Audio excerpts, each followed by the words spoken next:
Torque, torque on rectangular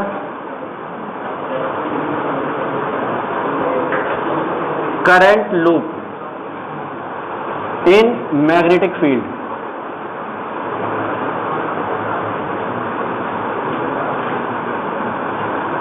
torque निकालना है, rectangular current loop है ये, ठीक है। तो एक करंट लूप बना देते हैं, ये हमारे पास वैसे है तो ऐसा ये, लेकिन हम इसे देखने के लिए इस तरह से बना रहे हैं। ये रेक्टेंगुलर लूप है हमारे पास, ठीक है, मतलब थोड़ा तिरछा रखा हुआ है, मैग्नेटिक फील्ड में रखा हुआ है। तो ये बना देते हैं नॉर्थ पोल और इधर बना दिया हमने साउथ पोल। तो मैग्नेटिक फील्ड की डायरेक्शन ये हो गई नॉर्थ टू साउथ। करंट कह रही है तो करंट को भी दिखा दो। ये यहाँ से करंट एंटर कर रहा है, इधर जाएगा, फिर इधर जाएगा और यहाँ से होता हुआ वापस। और ये इसकी एक्सिस है जिसके अबाउट ये रोटेट करेगी। नेम मेंशन कर देते हैं P, Q, R और S, ठीक है। तो एक कॉइल हो गई PQRS, रेक्टेंगुलर कॉइल है PQRS, जिस पर हमें टॉर्क कैलकुलेट करना है। टॉर्क कब लगता है? जब इक्वल और अपोजिट फोर्स लगे तो वो टॉर्क लगेगा और वो उसे रोटेट कर देगा बॉडी को। तो पहले ऐसा करते हैं, फोर्स देखते हैं इस पर कहाँ लगेगा। अब इस रेक्टेंगुलर कॉइल को ऐसा सपोज कर लो कि ये 4 कंडक्टर्स हैं, PQ, QR, RS और SP। 4 कंडक्टर सोच सकते हैं इनमें से, ये कोई एक कंडक्टर, दूसरा ये, तीसरा ये, चौथा ये। और किसी कंडक्टर करंट कैरिंग वायर पर हम आराम से F=ILB sin थीटा लगा सकते हैं। इस कॉइल की लेंथ कंसीडर कर लो L और इसकी जो ब्रेड्थ है वो कितनी है B, और मैग्नेटिक फील्ड के साथ में इसका जो एंगल है वो है थीटा। मैग्नेटिक फील्ड यही है तो उसके साथ जो एंगल है वो थीटा बन रहा है। क्लियर हो गया? लेंथ, ब्रेड्थ हो गई और एंगल भी, यानी कि उसका ओरिएंटेशन आ गया वो कहाँ पर रखा हुआ है। अब हमें चाहिए फोर्स, तो पहले फोर्स निकालते हैं, अलग अलग निकालेंगे सब। Force on arm PQ, PQ पर फोर्स चाहिए तो फॉर्मूला लगाएंगे F=ILB sin थीटा, यही लगाएंगे, ठीक है। I तो करंट जा ही रहा है, ये लो। L लेंथ है इसकी, मैग्नेटिक फील्ड B है, थीटा है यहाँ पर 90 डिग्री। लेंथ ये गई, मैग्नेटिक फील्ड ले जा रहा है, 90 डिग्री बन रहा है, एकदम दिख रहा है, तिरछा नहीं रखा है। वो दो मुझे, एक पतले सा एक ट्री दे दो। ये कॉइल है, ये हो गया। तो ये PQ है, मैग्नेटिक फील्ड जो है वो ऐसे जा रहा है, ठीक है। तो ये हमेशा ही परपेंडिकुलर होगा, चाहे कॉइल कहीं भी रखी हो। देख लो ये जो है ये वाली साइड, ये ऐसे ही तो घूम रही है, एक्सिस यही तो दी मैंने बीच में यहाँ पे, तो ऐसे ही तो घूमेगी। अगर घूमेगी भी तो वो बाद की बात है, घूमेगी, टॉर्क लगेगा तब की बात है। तो अभी परपेंडिकुलर है, यहाँ पर आ जाएगा तब भी परपेंडिकुलर है, यहाँ पर आएगा तब भी परपेंडिकुलर, कहीं चला जा। इस लाइन पे देखना, ये लाइन हमेशा इसके कैसी रहेगी, तो 90 रहेगा हमेशा, ये चेंज नहीं होने वाला है। समझ में आ गया? 90 डिग्री एंगल, तो 90 डिग्री ही रहेगा। sin 90 की वैल्यू, तो F1 की वैल्यू आ गई ILB, equation number first. Direction of force भी चाहिए अब हमें। फोर्स की डायरेक्शन कैसे निकालते हैं? स्लेप रूल से। ऐसे ही सोच लो, यही, ठीक है। मैग्नेटिक फील्ड इधर है, ये गया, करंट कहाँ जा रहा है? ऊपर, तो करंट को ऐसे ऊपर जा रहा है, तो ये कहाँ जा रहा है? अंदर। अब देखो कब निकला ये कब निकाला हमने? जब हमने ये कॉइल ऐसे सोच ली है, देखो ऐसे रखी है अभी, और हमने ऐसे कर दिया, इसे ऐसे घुमा लिया है अपने हिसाब किताब बनाने के लिए, क्योंकि ये तभी लगेगा जब 90 डिग्री पे होगा तब। तो हमने ऐसे रख लिया इसे। मैग्नेटिक फील्ड ये हो गया, करंट ऊपर जा रहा है, तो फोर्स का लगेगा अंदर के लिए बना देते हैं F1, ठीक है। तो ये फोर्स की डायरेक्शन आ गई इनवर्ड, एक फोर्स आ गया। अब बात करते हैं दूसरा, फोर्स ऑन आर्म QR पर फोर्स चाहिए F2 होगा IBB sin थीटा। क्योंकि लेंथ अब बी है और एंगल थीटा है। मैग्नेटिक फील्ड और बी के बीच में एंगल थीटा है इस फिगर में। क्या आएगा? आएगा वो एक अलग कंडीशन है, वो तो वेरी कर रहा है ना। अभी देखो दोबारा सुनो, अभी मैंने बोला जो लेंथ है ये कहीं भी घूमेगा ये 90 पे ही रहेगी, लेकिन ये जो वैल्यू है b वो अब 0 है इस समय। अब ये 90 पर है, बाकी कोई थीटा तक चेंज हो रही है, तो ये वेरिएशन आ रहा है, तो हम कोई फिक्स एंगल नहीं ले सकते, तो वो थीटा छोड़ दिया हमने। समझ लो ये b है, ये b मैग्नेटिक फील्ड के साथ में फिक्स एंगल पर नहीं है, वेरिएशन आएगा इसमें ऐसे घूमने पे आ रहा, तो फिक्स नहीं हो रहा है, तो थीटा छोड़ दिया हमने। लेंथ वाला फिक्स था कि ये 90 पे रहेगा, चाहे कहीं भी रख लो तुम इसे, ये 90 पे ही रहना है, तो इसलिए यहाँ तो 90 ले लिया, लेकिन उसमें नहीं ले सकते। अब चाहिए हमें इसकी डायरेक्शन। डायरेक्शन के लिए अभी हमने क्या किया था, ऐसे रखी थी, ऐसे कर लिया था, ये वाली आर्म बाहर ले आए थे हम।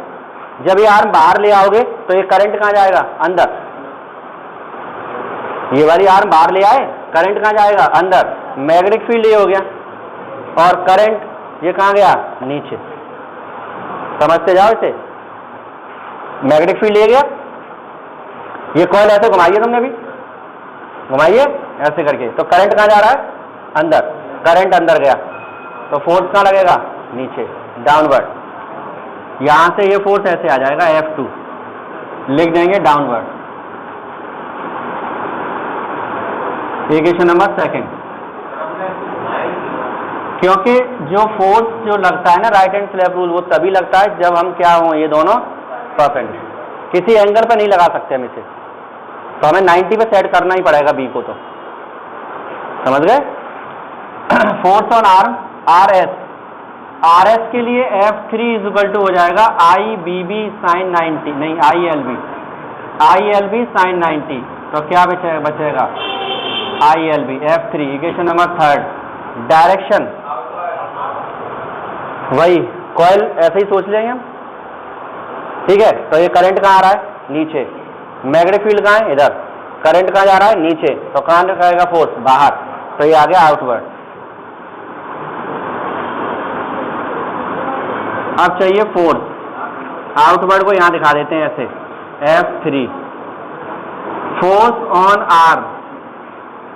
अब इस फोर्स हमें चाहिए, अब कौन सा बचा है? SP, और SP के लिए होगा F4 equal to IBB sine theta. इक्वेशन नंबर क्या है? 4। डायरेक्शन अपवर्ड आ जाएगी। क्यों? क्योंकि ये R अंदर गया था, तो S अंदर गया, P बाहर आ गया। करंट कहाँ आएगा? बाहर। मैग्नेटिक फील्ड इधर, करंट कहाँ आ रहा है? बाहर। फोर्स कहाँ लगेगा? ऊपर, अपवर्ड। F4। चारों डायरेक्शन मिल गई। ये बाहर आ रहा है, अंदर कहाँ लिया मैंने? ये करंट की डायरेक्शन है, मैग्नेटिक फील्ड इधर है, करंट कहाँ आ रहा है? बाहर। फोर्स कहाँ लगेगा? ऊपर। यहाँ पर करंट कहाँ जा रहा है? अंदर, तो फोर्स कहाँ लगेगा? नीचे। और ऐसे ये दोनों भी हैं, अंदर इधर और मतलब एक तरह से बाहर और अंदर। चारों मिल गए, आ रहा है, 4 हो गए। अब क्या होगा? अभी जरूरत पड़ेगी। अब क्या होगा? देखो F2 और F4 को देखो, F2 और F4 को फिर दे दे खोल मतला। अरे ला, कॉपी में मैंने कुछ नहीं किया है, कॉपी खोल के देख रही है, पता नहीं कहीं बिगड़ तो नहीं है कॉपी भाई। इसे देखो यहाँ पर, जब हम इसे देखेंगे यहाँ पर, तो ये जो एक्सिस है F2 और F4 जो होंगे वो इसी एक्सिस के अलोंग रहेंगे हमेशा, कहीं भी जाओ, कॉइल कितना भी घूम ले, कुछ भी करे, रहेंगे। तो ये दोनों एक दूसरे को कैंसिल कर देंगे। कर रहे हैं? पहले F2 F4 को सोचना बस। एक ये नीचे गया और F4 कहाँ आ रहा है? ऊपर, और इस एक्सिस के अलोंग है ये दोनों के दोनों, तो इसलिए दोनों एक दूसरे को कैंसिल करेंगे। कौन कौन कर रहा है? F2 and F4 are in opposite direction। अभी रुक जा। and along axis, so they will cancel each other।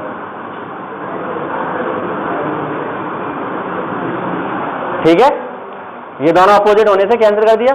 अब बात आ रही है कि ये भी अपोजिट है, ये बता रहा है कि ये वाला और ये वाला फोर्स भी कैसा है, अपोजिट, लेकिन ये कैंसिल नहीं कर सकता है क्योंकि लीनियर नहीं है।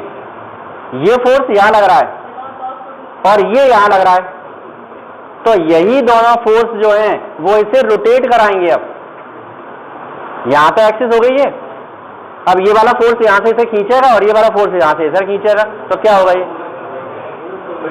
तो अब जो बचा F1 और F3 ये दोनों फोर्स क्या करेंगे, इसे रोटेशनल मोशन देने वाले हैं, और F2 और F4 तो कैंसिल हो गए, खत्म, क्लियर है। F1 और F2 और F4 जो हैं वो तो लीनियर हैं, एक ही लाइन के अलॉन्ग हैं, अपोजिट होने से कैंसिल हो गए, और F1 और F3 जो हैं वो इसे अब घुमाएंगे, ठीक है। तो F1 F3 से घुमाने वाले हैं। F1 and F3 will generate torque, F1 और F3 अब टॉर्क जनरेट करेंगे, कितना होगा अब वो चाहिए हमें। अब एक नया फिगर बना लेते हैं जो इसके अकॉर्डिंग, अब इसमें तो सब फोर्सेज है, अब हमें केवल उनसे मतलब है जो कि टॉर्क जनरेट करने वाले हैं। तो एक नया फिगर ये तैयार करना है, ये है B, एक फोर्स ये है और एक फोर्स ये लग रहा है, दोनों, ये दोनों चाहिए, ऊपर नीचे कैसे, यही तो लिखा है तुमने, एक अंदर जा रहा है एक बाहर जा रहा है, तो हाँ अब इसीलिए तो चेंज करके दूसरा फिगर बना रहे हैं। दो फोर्स अपोजिट डायरेक्शन में दिख रहे हैं ना हमें, इनवर्ड आउटवर्ड जो हमने लिखा था, अब एक दो फोर्स हो गए, ऐसे सोच लो, ये अंदर जा रहा है तो ये बाहर जा रहा है, उससे अंदर सोच लो तो इसे बाहर सोच लो, दो फोर्स दिख रहे हैं हमें, एक कौन है F1 और एक, और देखो दोनों के बीच में जो डिस्टेंस है वो B है, B होगी, जितनी बड़ी कॉइल है, एक यहाँ लग रहा था एक यहाँ लग रहा था, तो दोनों के बीच में कितनी डिस्टेंस होगी B। मैग्नेटिक फील्ड जो है वो ये है, कितना एंगल है इसका, थीटा, थीटा एंगल हो गया, इसका नेम मेंशन कर दो QR, और यहां से परपेंडिकुलर लिखो और ये बना दो T। टॉर्क का फॉर्मूला क्या होता है, torque is equal to force into perpendicular distance between the forces, force into perpendicular distance between the forces. Force दोनों सेम है F1 F3, F1 और F3 की वैल्यू ILB दोनों इक्वल फोर्स है, तो F हो गया ILB इनटू परपेंडिकुलर डिस्टेंस कितनी है फिगर में देख के बताओ, QT या RT, कौन सी है RT, क्योंकि अभी तक ऐसे ही पढ़ते रहे हैं ना, फोर्सेस के बीच की परपेंडिकुलर डिस्टेंस, फोर्स ये है तो डिस्टेंस ये परपेंडिकुलर है। डायपोल वाले में फोर्स ऐसे थे, एक उधर जा रहा था एक इधर आ रहा था, तब ये डिस्टेंस ऐसी थी ये वाली, अब ये आ गए ऐसे, समझ गए। फोर्स को देखो पहले, ये फोर्स एक है एक ये दूसरा फोर्स है, तो डिस्टेंस परपेंडिकुलर यही तो होगी, और उसमें जो डायपोल वाला किया है उसमें ऐसे थे वो, तब बीच वाला जो दिख रहा था ये वाला था वो, तो इसमें क्या है QT ILB, QT की वैल्यू, QT क्या है बेस, बेस किस में आएगा cos, B cos थीटा, सही है, बेस क्या हो गया B cos थीटा, तो ये हो गया ILBB cos theta,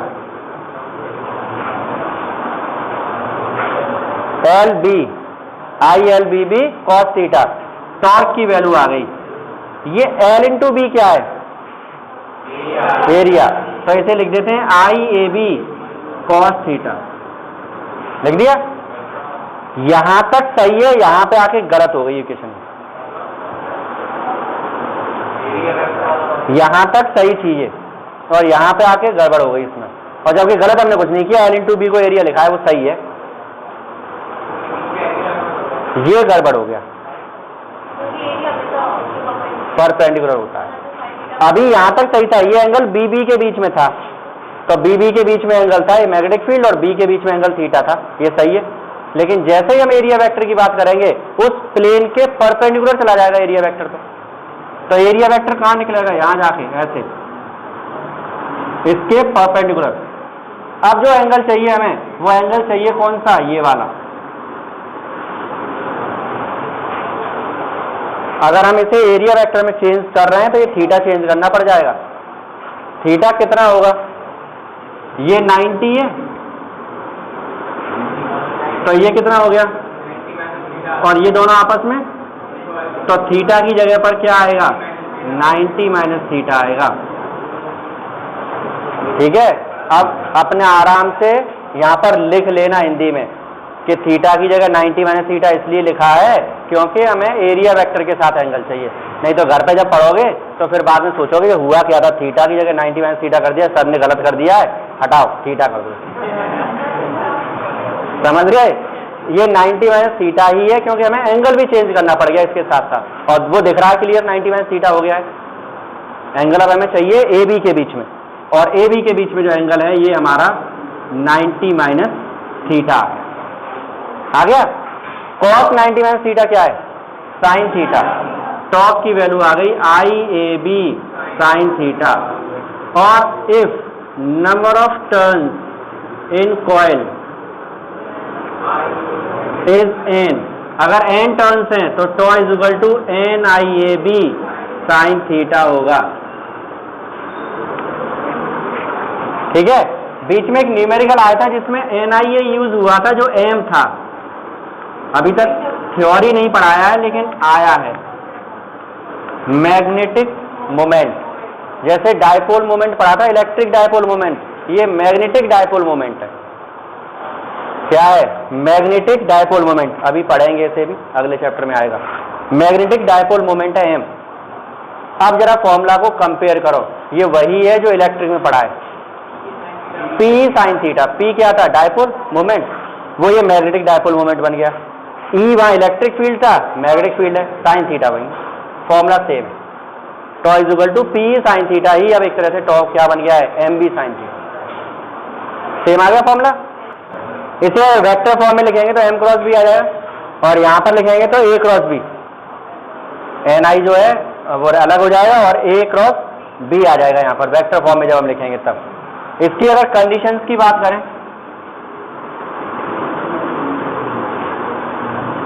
first condition, if theta is 0, theta 0 होगा तो टॉ की वैल्यू होगी MB साइन 0, और साइन 0 क्या होता है, टॉर्क नहीं लगेगा। कब, जब A और B के बीच में एंगल कितना होगा, 0। अब प्रॉब्लम ये आ गई, अगर इसी जगह पर आकर वो कॉइल रुक गई तो अब स्टार्ट ही नहीं होगी फिर। यही स्टार्टिंग थी, यही बात थी। जब उस पर टॉर्क ही नहीं लग रहा है तो वो स्टार्ट, मतलब जब हम करंट फ्लो कराएंगे टॉर्क लगेगा ही नहीं, टॉर्क लगेगा नहीं तो वो कॉइल घूमेगी नहीं। हाँ, फिर यही करना पड़ेगा। अगर हमने इसका कुछ बना लिया तो फिर पहले स्विच ऑन करो, फिर उसे घुमाओ, तब वो चलेगी। हाँ, तो ये प्रॉब्लम हो जाएगी। जब हम कोई एपरेटस बनाते हैं तो इस प्रॉब्लम का सॉर्ट आउट करने के लिए, इस प्रॉब्लम को, एक कॉइल की कभी कोई एपरेटस नहीं होती है, कोई नहीं होती है, उसमें 2, 3, 5, 10, 15 कॉइल्स बनती हैं।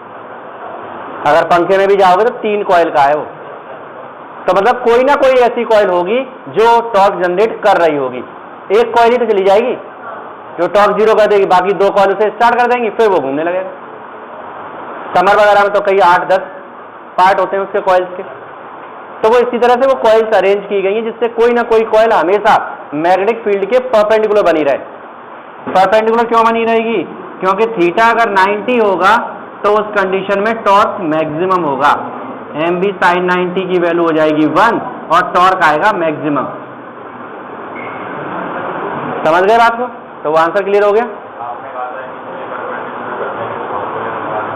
वो तो हम डायरेक्शन कैलकुलेट करने के लिए बात कर रहे थे कि डायरेक्शन कैसे निकालेंगे, तब डायरेक्शन निकालने के लिए हमें ये चलाना है। तो जब ये निकाल, हाँ, वो केवल थ्योरी पढ़ने की बात हो रही थी, लेकिन वो क्वेश्चन जो था वो इस तरह से बनता है कि अगर वो इस कंडीशन में आ गई कि उस पर टॉर्क नहीं लगेगा, ऐसी कंडीशन है, यही कॉइल रखी है, ऊपर वाला और नीचे वाला फोर्स तो कैंसिल कर रहा है, ये वाला भी कैंसिल करने लग गया, ये इधर चला गया, ये इधर चला गया, तो ये लीनियर हो गए, तो ये दोनों फोर्स भी एक दूसरे को कैंसिल कर देंगे, ये दोनों भी कैंसिल कर देंगे, यही रखी रह जाएगी, हिलेगी नहीं यहाँ से। ये थीटा 0 की कंडीशन है, मैग्नेटिक फील्ड ये है, मैग्नेटिक फील्ड ये, एरिया वेक्टर इसका इधर ही जाएगा, तो दोनों की डायरेक्शन कैसी हो गई, सेम। अब न्यूमेरिकल में गड़बड़ कहां होगी, न्यूमेरिकल में गड़बड़ ये होगी कि वो क्वेश्चन में ये बोलेगा कि कॉइल मैग्नेटिक फील्ड के साथ इतने एंगल पर रखी है, वो थीटा नहीं है। कॉइल मैग्नेटिक फील्ड के साथ जो एंगल बनाएगी वो थीटा नहीं है, एरिया वेक्टर के साथ जो एंगल है मैग्नेटिक फील्ड का वो थीटा है। तो कितने का डिफरेंस आएगा, 90 का। अगर क्वेश्चन में ऐसा लिखा हुआ है कि coil is placed perpendicular to the magnetic field, तो थीटा 0 है। जब मैग्नेटिक फील्ड के परपेंडिकुलर रखी है कॉइल, तो इसका एरिया वेक्टर भी तो इधर ही होगा, तो थीटा कितना हो गया, 0। और इन द मैग्नेटिक फील्ड रखा हुआ है तो 90 है। अगर ऐसे रखी है कॉइल, मैग्नेटिक फील्ड इधर ही है, तो एरिया वेक्टर इसका इधर जाएगा, मैग्नेटिक फील्ड इधर, एरिया वेक्टर इधर, कितना एंगल बन गया, 90। तो क्वेश्चन पढ़ते समय याद रखना कि वहां पर वो कॉइल की बात कर रहा है कि एरिया वेक्टर की, एरिया वेक्टर की बात करेगा तब तक सही है।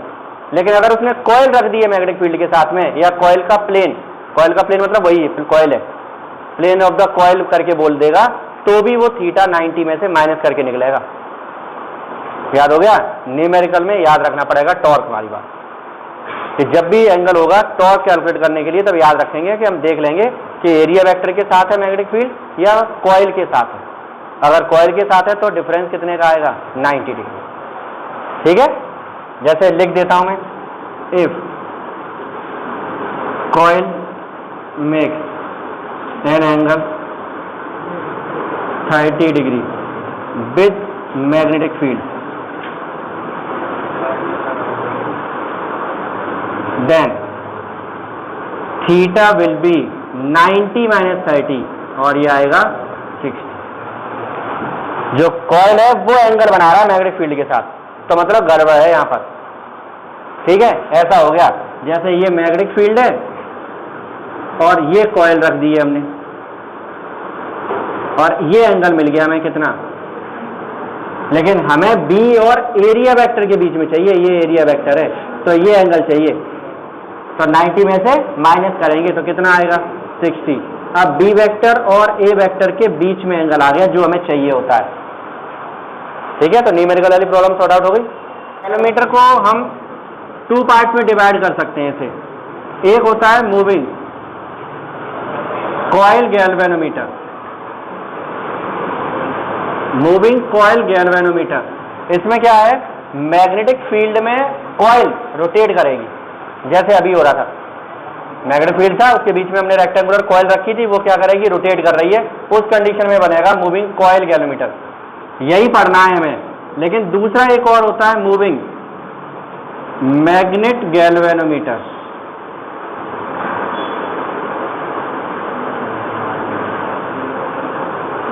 मूविंग मैग्नेट गैल्वेनोमीटर जो होता है वो है टेंजेंट गैल्वेनोमीटर। इसका एक example TG,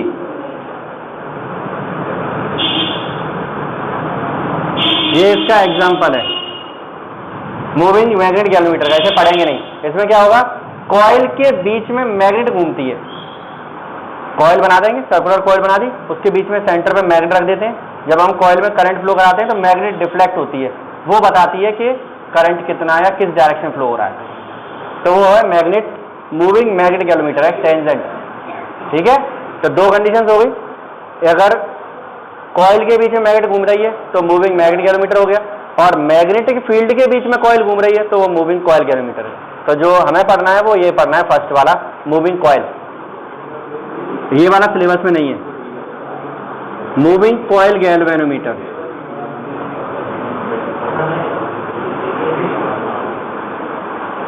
moving coil galvanometer की अगर हम बात करें तो अब इसके भी 2 पार्ट कर सकते हैं हम। नंबर 1, एक है हमारे पास जो कॉइल है ना, कॉइल के 2 प्रोसीजर है बस, और कुछ नहीं, वर्किंग अप्रोक्स सब कुछ सेम है। एक है suspended coil galvanometer, suspended coil galvanometer, और दूसरा है पाइवटेड कॉइल गैल्वेनोमीटर।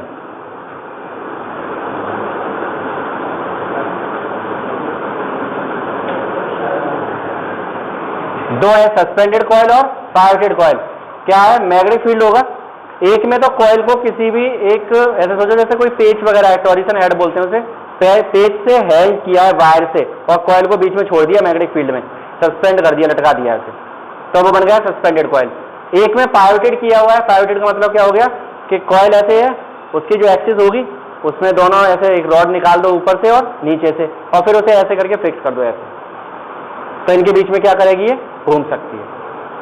ठीक है, जैसे कि वो पुरानी चक्की चलती थी।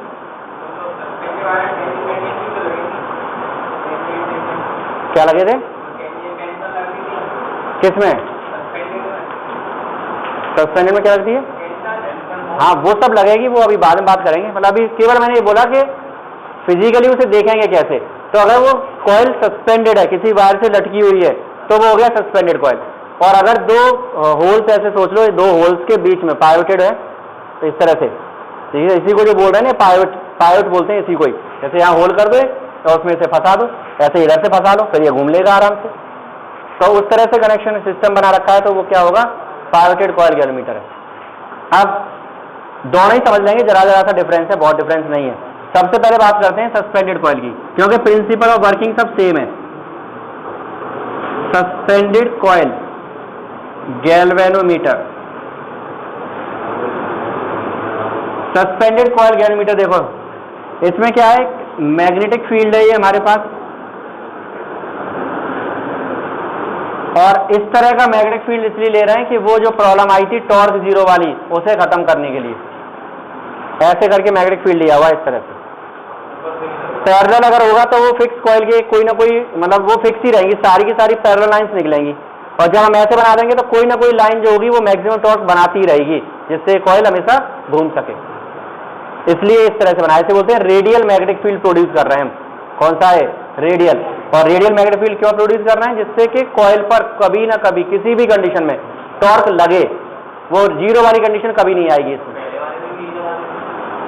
तो तब थ्योरी पढ़ रहे थे, डायरेक्शन कहां से निकालते फिर हम, कोई ये इधर जा रहा था, कोई इधर जा रहा था। उस समय हमने एक डायरेक्शन के लिए पूरा डायरेक्शन कर दिया। अब हमें पता लग गया कि वहां गड़बड़ हो रही है, कुछ क्या हो रहा था कि वो टॉर्क जीरो हो रहा है, तो हमने रेडियल तैयार किया। ठीक है, कॉइल बना देते हैं, ये रेक्टेंगुलर कॉइल है, ये कोर हो गया इसका बीच में, यहां से ये वायर निकाल लिया हमने, और यहां पर वो टॉरिसन हेड है, ये यहां से सस्पेंड किया हुआ है, बांध के लटका दिया। ठीक है, ये सस्पेंशन पॉइंट हो गया, टॉरिसन हेड है ये। और ये जो वायर है ये भी फिक्स है, ये जो वायर है वो बना होता है फॉस्फर ब्रॉन्ज की स्ट्रिप है। ये किसका बना है, फॉस्फर ब्रॉन्ज की स्ट्रिप लगाई हुई है, पत्ती लगाई है यहां पर हमने। हाँ हाँ, अब ये स्ट्रिप हो गई, किसकी बनी हुई है, फॉस्फर ब्रॉन्ज की। यहां पर नीचे एक स्प्रिंग लगाई हुई है और उसको ऐसे फिक्स किया हुआ है, ये स्प्रिंग लगा दी। अब क्या है, जब ये कॉइल घूमेगी ना, जब ये कॉइल घूमेगी तो ये भी जो पेच एक तरह से वो कसेगा, स्प्रिंग भी कसेगी। तो जैसे ही तुम करंट खत्म करोगे वापस उसी पोजीशन पे ले आएंगे दोनों के दोनों। भाई हमें क्या करना है, करंट देंगे, कॉइल पे टॉर्क लगेगा, टॉर्क लगते ही कॉइल घूमी, देख लो कितनी घूम गई, वो बता देगा कि करंट की डायरेक्शन ये है, डिटेक्शन हो गया करंट का। ठीक है, अब जब तुम करंट खत्म करोगे तो वो इनिशियल पोजीशन वापस आएगा। वो वापस कौन लाता है, स्प्रिंग और ये टॉरिसन हेड। क्यों, इसके नीचे जो रॉड निकलेगी उससे एक स्प्रिंग लगा के कस दो। अरे इससे मतलब डायरेक्ट नहीं, लेकिन थोड़ा समझ लो, ऐसे समझ लो जैसे कि चाबी खिलौने की, वो कस दो तुम उसे, फिर वो वापस इनिशियल पोजीशन में आएगी घुमा के, वही सोच लो इसे। वो नहीं है, वो वाला भी दूसरे वाले में वो सेम स्प्रिंग उसमें लगाएंगे हम दूसरे में, ये थोड़ा अलग है, लेकिन है कंसेप्ट वही। भाई स्प्रिंग ऐसे टाइट ही तो होती जाएगी, तो वो वापस अपनी इनिशियल पोजीशन पे आएगी। ये क्या काम करेगा, ये लगाएगा रीस्टोरिंग टॉर्क। जब हम करंट देंगे टॉर्क लगेगा, कॉइल घूम गई, स्प्रिंग और जो टॉरिसन हेड है वो टाइट हो गए, कस गए एक तरह से, वो वापस घुमाएंगे उसे। और जब वापस फोर्स लगता है तो हमने पढ़ा था 11वीं क्लास में, बोलते हैं रीस्टोरिंग फोर्स, इलास्टिसिटी में पढ़ा है। यहां पर वो क्या चीज है, रीस्टोरिंग टॉर्क लग रहा है, जो इसे इनिशियल पोजीशन में वापस लेके आए। तो इन दोनों का काम पता लग गया। रीडिंग कैसे लेंगे, रीडिंग लेने के लिए क्या करते हैं, इस स्ट्रिप पर एक प्लेन मिरर का पीस लगा देंगे, मिरर लगा देंगे, यहां पर क्या लगाया है, मिरर। और अब एक है हमारे पास, वो है लैंप। स्केल अरेंजमेंट, इसकी हेल्प से हम रीडिंग ले लेंगे। कैसे लेंगे रीडिंग? ऐसे समझो, यहां पर तुमने ये फॉस्फोर बोरॉन की स्ट्रिप है ये वाली, यहां पर तुमने वो मिरर लगाया हुआ है, ठीक है।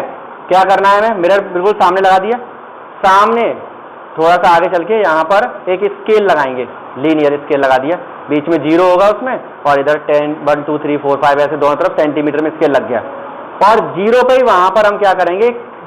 टॉर्च लगा देंगे। ऐसे समझो, उस टॉर्च का लाइट इस पर इंसिडेंट होगी और रिफ्लेक्टेड लाइट जाएगी उस स्केल पर 0 पर। जब इसमें करंट फ्लो कराएंगे तो ये कॉइल रोटेट करेगी, तो इसके साथ ये घूम जाएगा। जैसे ये घूमेगा लाइट आएगी तो यहीं, लेकिन यहां से रिफ्लेक्टेड होकर इधर चली गई, तो ये मालूम पड़ गया कि इधर की तरफ ये घूम गया, करंट इधर ही फ्लो हो रहा है। अगर इधर चल रहा होगा तो ये इधर की तरफ घूमेगी, इधर चला जाएगा। इसको बोलते हैं लैंप स्केल अरेंजमेंट, ठीक है। तो लैंप स्केल अरेंजमेंट समझ में आ गया। इस मिरर पर लाइट इंसिडेंट कराएंगे, वो लाइट वापस रिफ्लेक्ट होकर जाएगी 0 पर, तब तक कोई डिफ्लेक्शन नहीं है।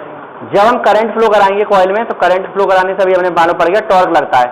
टॉर्क लगेगा, कॉइल घूमी, कॉइल घूमेगी तो ये भी ट्विस्ट आएगा, इसमें ऐठन आएगी इसमें, और जैसे ये ट्विस्ट होगी वैसे ये मिरर घूम गया, लाइट आएगी वहां से और फिर वो रिफ्लेक्ट होकर दूसरी साइड चली जाएगी, क्योंकि मिरर ऐसे लगा हुआ था वो।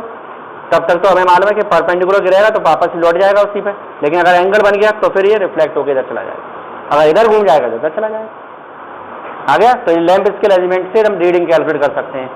अब प्रॉब्लम क्या है इसमें, आखिर इसे यूज क्यों नहीं कर रहे, दूसरा क्यों पढ़ना पड़ा हमें? उसके लिए चलते हैं, पहले इसका वर्किंग प्रिंसिपल देखते हैं। वर्किंग प्रिंसिपल, सबसे पहले हम करंट फ्लो कराएंगे,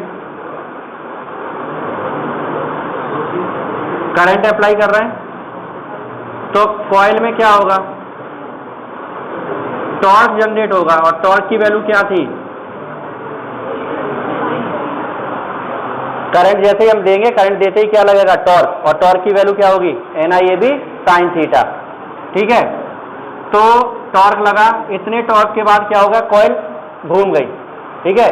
तो हम सोच लेते हैं कि if angle of twist is phi, अगर कॉइल में कितना ट्विस्ट आ रहा है, यानी कि वो मिरर जो है, उस मिरर में वो जो एंगल घूम रहा है वो कितना घूम रहा है? Phi, then restoring torque. अब 11th क्लास में थोड़ा सा पहुंचते हैं, और रीस्टोरिंग फोर्स किस पे डिपेंड करता था? डिस्प्लेसमेंट पे। जितना तुम स्प्रिंग को खींचते हो उतना ही स्प्रिंग उसी रेशियो में फोर्स लगाती है। तुम कम खींचोगे कम फोर्स लगता है, ज्यादा खींचोगे तो वही यहां पर है। टॉर्क सीधे सीधे एंगल ऑफ ट्विस्ट पे डिपेंड करेगा, ठीक है, या फिर इसे एंगल ऑफ डिफ्लेक्शन भी बोल सकते हैं, एंगल ऑफ डिफ्लेक्शन। तो क्या होगा? Torque is proportional to, और torque is equal to C phi. C वही प्रोपोर्शनल कांस्टेंट है, सी क्या है? वहां पर के आता था, एफ इज इक्वल टू के एक्स, तो यहां पर क्या आ गया है? सी, ठीक है। अब क्या हुआ समझना, करंट दिया, करंट देने से कॉइल घूमी, कॉइल घूमने से वो स्प्रिंग और टॉर्सन हेड दोनों टाइट हो गए, वो दोनों ही क्या लगा रहे हैं उस पर? रीस्टोरिंग टॉर्क, वापस घुमा रहे हैं। लेकिन जब तक करंट चल रहा है तब तक वो बैलेंस कर रहे हैं, करंट की वजह से टॉर्क लग रहा है और वो स्प्रिंग जो है उसे वापस भेजने की कोशिश में लगी हुई है, लेकिन वापस जा तो रही नहीं है, वापस नहीं जा रही। इसका मतलब क्या हुआ? दोनों आपस में इक्वल हो गए। जब करंट खत्म कर देंगे तो टॉर्क जो है उसे वापस घुमा देगा, लेकिन तब तक नहीं घुमा पाएगा। तो इसका मतलब है कि इक्विलिब्रियम में टॉर्क और रीस्टोरिंग आपस में कैसे होंगे? इक्वल होंगे। टॉर्क की वैल्यू क्या है? NIAB sin थीटा, और किसके इक्वल हो जाएगा ये? C phi. NIAB sin theta किसके इक्वल होगा? हमें क्या मेजर करना है? I, C upon NAB theta into क्या है? If for radial magnetic field, अभी बताया था मैंने, रेडियल मैग्नेटिक फील्ड लगा देंगे तो थीटा कितना हो जाएगा? तो साइन 90 की वैल्यू तो I इज इक्वल टू बचा C/NAB और इंटू ये सारा कुछ कांस्टेंट है। एन नंबर ऑफ टर्न तुम कॉइल के चेंज नहीं कर सकते भाई। अगर तुम्हें गैलोमीटर कॉइल बना के तैयार कर ली तो तुम बीच में टर्न थोड़ी बदलने लगोगे। एरिया नहीं बदल सकते, बी भी चेंज नहीं कर सकते, तो ये तीनों चीज बदले ही नहीं जा सकते। सी कांस्टेंट पहले से लेके चले थे हम, तो ये सारा कुछ कांस्टेंट हो गया। तो टॉर्क वो करंट सीधे किस पे डिपेंड करेगा, मतलब जितना हम करंट देंगे उतना ही कॉइल डिफ्लेक्ट होगी। यही तो निकला रिजल्ट। सी जो है ये कुछ चीजों पे डिपेंड करता है। किस पर? एक तो रेडियस पे डिपेंड करता है और एक लेंथ पर, इस तरह से, और वो भी R4 पर। सी जो है वो पाईटा R4/8L ऐसा कुछ फॉर्मूला आता है। तो डिपेंडेंसी इसकी आ रही है इस पर। अब समझना है इसे फिर से, एक पढ़ा था मैं सेंसिटिविटी, जिससे छोटी से छोटी रीडिंग पढ़ी जा सके। तो छोटी से छोटी रीडिंग अगर पढ़नी है तुम्हें तो इसकी वैल्यू जो है वो कैसी रखनी पड़ेगी। करंट थोड़ा सा भी दे, हमें डिफ्लेक्शन अच्छा सा मिल जाए, तो इसकी वैल्यू कैसी रखनी पड़ेगी, ज्यादा या कम? कम रख दें। जितनी ये कम रखोगे उतना आराम से हमें मिलता रहेगा वैल्यू।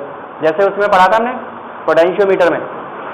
अब वैल्यू को कम करना है, सी को कम करने के लिए एल को ज्यादा करना पड़ेगा, और सी को कम करने के लिए रेडियस को कम करना पड़ेगा। दो चीजें समझ लो, सी को कम कर रहे हैं सेंसिटिविटी बढ़ाने के लिए, ठीक है। आर को क्या करना पड़ेगा, कम, और एल को ज्यादा। इस फॉस्फोर ब्रॉन्ज की स्ट्रिप की लेंथ बढ़ानी पड़ेगी और थिकनेस कम करनी पड़ेगी, पतला करना पड़ेगा सेंसिटिविटी बढ़ाने के लिए। अब एक चीज सोच के देखना, कोई चीज जैसे किताब वगैरह तुम ऐसा करो, एक मोटी सी रस्सा ले लो, उस पर लटका लो और फिर किताब को ऐसे घुमा के छोड़ देना, तो रुक जाएगी तुरंत। और वही रील वाला धागा लटका देना, तब टूटनी नहीं, बस टूटनी नहीं है, तब क्या होगा, बहुत देर लगेगी उसे रुकने में, लगेगी। वही यहाँ हुआ है, सेंसिटिविटी बढ़ाते बढ़ाते ये प्रॉब्लम खड़ी हो गई। एक बार रीडिंग आ जाएगी ना, फिर बैठ के 10-5 मिनट इंतजार करो कि अब ये 0 पे आ जाए, क्योंकि वो हिलती रहेगी, क्योंकि ये धागा ये पतला कर दिया तुमने। इसलिए हमें जरूरत पड़ी किसकी, पाइवटेड कॉइल की।